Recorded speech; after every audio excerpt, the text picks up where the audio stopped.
I want to say good morning to Ruth Forrest, the MLC for Murchison. Good morning to you.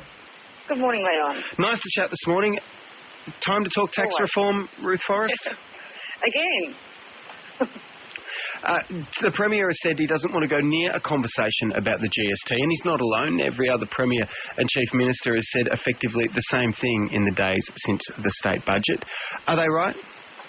No, I don't think they're right, Leon. I think we need to have a mature debate that includes not only GST, that's one of the more significant taxes, obviously, but we need to include all our state taxes as well. And I'm disappointed to hear not only our Premier but the other Premiers just refusing out of hand almost to actually even have a discussion and look at how we can make a more fair and equitable system for all Australians and all Tasmanians effectively. Do you accept that the last federal budget, last Tuesday's budget, has driven us to this point? Well, it certainly raised the shackles of many, I suppose, that have, and it has said, well, how else can we do this? I mean, we knew that it was going to be a fairly tough budget, and all the pre-budget leaks, for want of a better word, indicated that things weren't going to be particularly popular. So I guess that was the build-up to that. I have been calling for this sort of review for many years now, and my reaction is not based on the federal budget. It's interesting that significant increases in taxes or reductions in concessions in Australia has prompted us to have another conversation about raising more taxes through potentially lifting the GST. Can you imagine that some people might feel we've lifted taxes enough after last Tuesday? Well, interestingly, I did hear your last caller, and I agree with quite a few of the points he made, in that the GST was introduced to get rid of a lot of other inefficient taxes. And there was a requirement from the states to actually get rid of a lot of taxes, and they have predominantly done that. But there's still a range of taxes. I can only speak for Tasmania with any great degree of knowledge, of course, about the taxes that we have in Tasmania. That's still inefficient and could be much better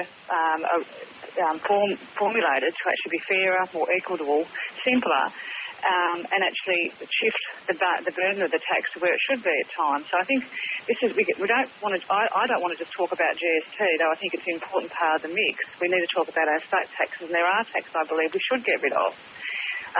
Broadening the base or raising the rate of GST on its own, in my mind, as I said before, is a bit of a lazy option. It makes us potentially more dependent on the Commonwealth. And if the Commonwealth Grants Commission, for example, see Tasmania, I'll talk about Tasmania here, not putting in the efforts they expect to actually raise our own revenues, we could well see in the future a decision from them to say, well, you're not trying hard enough in Tasmania to deal with your own challenges.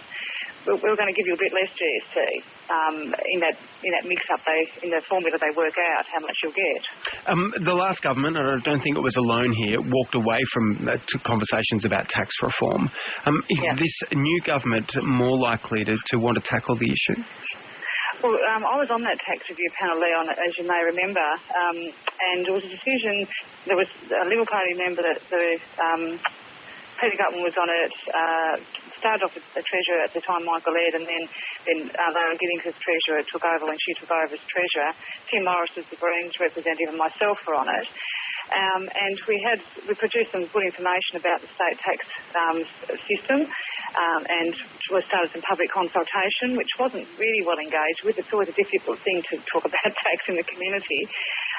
But the decision to withdraw from that was really not because of the state budget so much, I don't believe. It's because it was politically unpopular. And with an election coming, there was fears that if you start talking about changing tax and some people possibly paying more, some people may pay less, but that's unpopular and too risky. So the new government, I have tried since we've had a new government to make an appointment with the Premier to talk about some of these issues, particularly the need for discussion around tax reform. And only just this morning finally got a response after almost 6 weeks of trying to get an appointment. I would have loved to have spoken to him before he went to his meetings with the other premiers, just to have a broad discussion about it. So I don't know what our discussion will be when we do meet, hopefully later this week. But I would like to think that they will actually open up the discussion about what taxes in Tasmania are not efficient. Payroll tax for one. We've just seen the Victorians reduce their rate of payroll tax down to 4.85%, and they have a much lower threshold of $500,000. Whereas in Tasmania, we've got a 6% threshold with approximately $1.2 million threshold.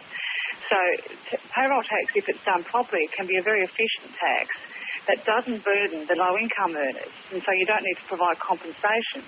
Whereas if you spread the reach of the GST, it'll be vitally important to provide some compensation to low-income earners as part of that process. So let's look at the big picture, Leon. Let's look at all of it, not just one thing in isolation. You've been involved in a task force to have a look at tax before, and that fell over. What is the pathway that might lead to an end outcome in terms of actual change to Tasmania's tax system? How do you see a pathway to resolving this for the next 10 or 20 years actually happening? Well, I think that we need to first acknowledge the need to be a discussion, and this is where the state premiers are not doing that. So I think we need to have a commitment to actually looking at it. Obviously, if it's going to include the GST, which I believe it should, that needs to be done at a Commonwealth level. And with involvement from the states, I was very disappointed that Ken Henry was not was instructed not to consider the GST, and then the tax bond was held after that. Again, the GST was off the table at that time. That's really disappointing. So I think both at a federal level we need to start that discussion, but even within the state we need to get key stakeholders in the state, people who actually understand how the tax system works now, how it could work better, around the table and discuss it in the community, discuss it at a simple level with people in the community so they can actually understand how it works now, why it's not fair in certain areas, which I believe it's not, and how it could be better. And if people can understand the overall implications, they're better able to engage in the conversation, hopefully support change when it's needed, and also make it very clear how the compensation that may be necessary with certain changes and how the transition arrangements would work. Because if you're going to change a system like this, you've got to have funded and supported transition arrangements for people who would be, say for example, if you just bought a house and paid stamp duty, and then we get rid of stamp duty next year. And introduce a land tax. That's correct. So you've got to have a transition arrangement to compensate people who are caught up in that change. So that needs to be included in the discussion that we must have about this. On ABC Local Radio, Ruth Forrest is our guest this morning, the MLC for Murchison. Ruth Forrest, do you have a lot of fruit picking happening in your electorate? A lot of what, sorry? Fruit picking.